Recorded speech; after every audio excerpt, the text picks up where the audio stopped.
sasagutin ko lang yung isang Uniteam supporter. Kasi mas pabor siya kasi kay Duterte. Yun lang ano ko pero mahal daw niya si BBM.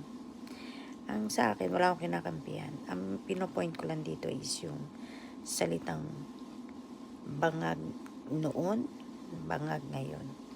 Kasi kung pagbabasihan mo lang doon sa salita na yun, ano ba yung term ng bangag? Ibig sabihin nun, halos crazy ka ni. Kasi dito, sa ibang bansa, pag sinabi mong bangag as in, para siyang nasa heaven. Ako, madalas ako nakakakita niyan eh. Kasi pag nag-aantay ako ng bus, experience ko yan. Para sila mga zombie.